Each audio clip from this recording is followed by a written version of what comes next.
Ada seorang raja yang memiliki 3 orang putri dan 2 orang putra yang tampan dan cantik.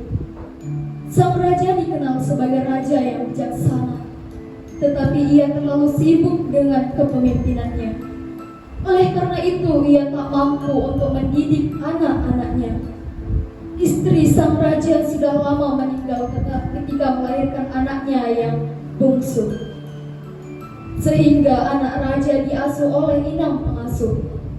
Putri-putri raja menjadi manja dan nakal. Mereka hanya suka bermain di danau. Mereka tak mau belajar dan juga tidak mau membantu ayah mereka. Pertengkaran sering terjadi di antara mereka. Kelima anaknya itu dinamai dengan nama-nama warna. Putri sulung bernama Putri Jambon. Adik-adiknya dinamai dengan Pangeran Jingga, Putri Nila, Pangeran Hijau, dan Putri Kuning. Baju mereka pun sama dengan nama mereka. Dengan begitu, sang raja yang sudah tua dapat mengenali mereka dari jauh. Meskipun ketampanan dan kecantikan mereka hampir sama, si bungsu Putri Kuning sedikit berbeda.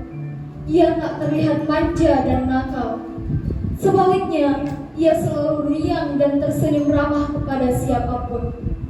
Ia lebih suka berpergian dengan inang pengasuh daripada dengan kakak-kakaknya. Pada suatu hari, sang raja ingin pergi jauh. Ia mengumpulkan semua putri-putrinya.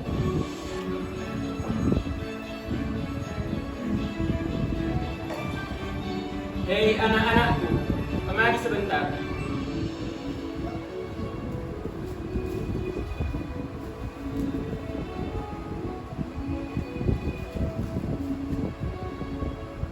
Jadi, ayah akan pergi jauh dan lama. Oleh-oleh apa yang kalian inginkan? Aku menginginkan kain sutra yang mengkilau-kilau. Aku ingin sebuah perang panjang, tajam, dan mengkilau. Aku ingin perhiasan yang mengkilau. Dan aku ingin sebuah tanah yang mewah. 4 anak raja meminta hadiah yang mahal-mahal pada ayahanda mereka. Tetapi lain halnya dengan Putri Kuning. Ia berpikir sejenak, lalu memegang lengan ayahnya. Ayah, aku hanya ingin ayah kembali dengan selamat. Sungguh bagus perkataanmu anakku. Kamu tenang saja. Ayah janji, ayah akan kembali dengan selamat. Dan akan ayah bawakan hadiah terindah untukmu. Selama sang raja pergi, para pangeran dan putri semakin nakal dan malas. Mereka sering membentak inang pengasuh dan menyuruh pelayan agar menuruti mereka. Putri Jambon yang suka menghamburkan barang sembarangan, dan Pangeran Hijau yang suka memperlakukan seenaknya. Layan, Iya, Tuan. kau lihat ini sampah. Kau bersihkan semua.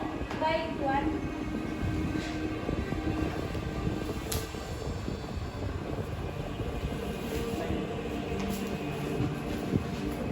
Pelayan. Iya, Tuan Putri. Ambilkan aku kalung. Aku ingin menghadiri pesta kawan. Tapi Putri, paman dalam keadaan tak terawat. Hei, kau kami pekerjaan di sini untuk menuruti perintah kami. Sekarang, ambilkan permintaan Putri Nila. Baik, Tuan. Putri Kuning sangat sedih melihatnya, karena taman adalah tempat kesayangan ayahnya. Tanpa ragu, Putri Kuning mengambil sapu dan mulai membersihkan taman itu. Daun-daun kering dirongkokkannya, rumput liar dicabutnya, dan dahan-dahan pohon dipangkasnya hingga rapi.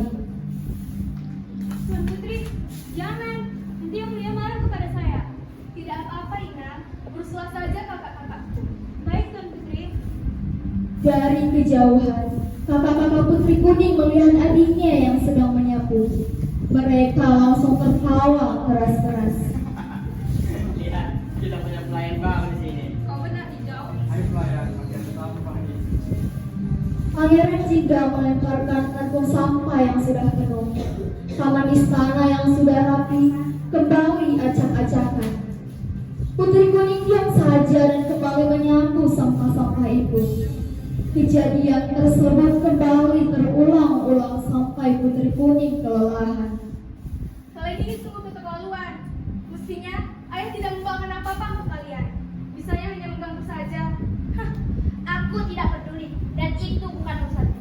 Sudah tugasnya bukan untuk menuruti perintahku sebagai seorang nelayan. Dan kamu nih, jangan sok jadi penyelamat bagi mereka. Kau itu keluarga kami atau keluarga mereka.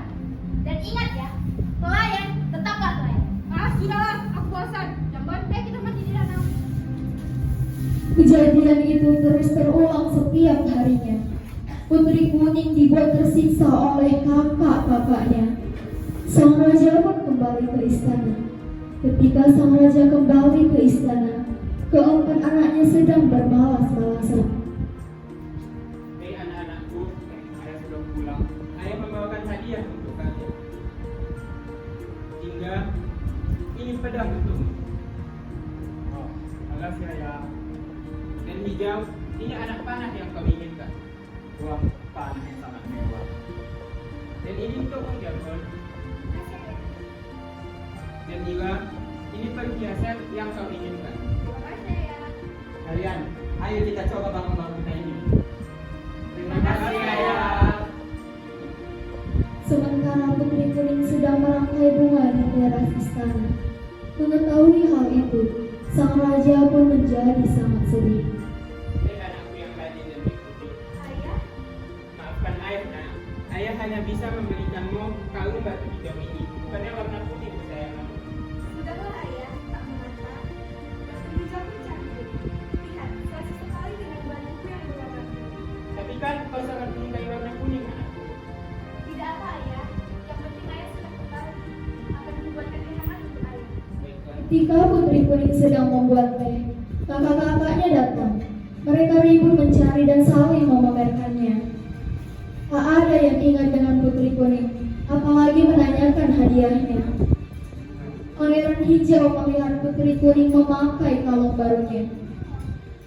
Wahai adikku, cantik sekali kalung ini. Seharusnya ini menjadi milikku yang sepadan dengan tanah dan bajuku ini. Tapi ayah memberikannya kepadaku, bukan kepadamu. Ah, seharusnya kalung itu menjadi milikku. Lihat saja nanti. Pangeran Hijau segera mencari saudara-saudaranya. Lalu ia menghasut saudaranya. Kalian lihat, kalung itu milikku. Dia mengambilnya dari saku ayah. Seharusnya kalung itu sepadan dengan panah dan bajuku ini. Mari kita tunjukkan bagaimana pembuatan baju itu. Nanti saya naik ke pinggir kalung hijau. Ayo kita ajar dia bagaimana mereka. Ayo. Dengan hasutan Pangeran Hijau, akhirnya mereka merencanakan untuk merampas kalung milik Putri Kuning. Ada apa ini? Dasar pencuri. Siapa pencuri? Kau lah pencuri. Berani sekali mencuri kalung milik hijau. Sekarang cepat kembalikan itu sekarang. Tidak akan. Ini milikku. Ayah yang memberikannya kepadaku. Ah, sudahlah. Tahu saja. Ayah jangan. Tidak. Pangeran Jingga langsung menangkap Putri Kuning lalu memukul kepala Putri Kuning. Siapa sangka pukulan yang diberikan membuat Putri Kuning tak sadarkan diri. Apa yang kau lakukan jika kau memukul yang terlalu keras? Aku tidak sengaja hijau. Bagaimana ini? Coba periksa nanti deh. Hadiah sudah tidak ada. Ayo kita sembunyikan. Putri Kuning pun meninggal. Raja yang mendengar itu pun lemas dan sedih. Setelah kepergian Putri Kuning, sang raja pun selalu sedih setiap waktu. Ia mendatangi kuburan Putri Kuning dan melihat ada bunga yang tumbuh di kuburan Putri Kuning.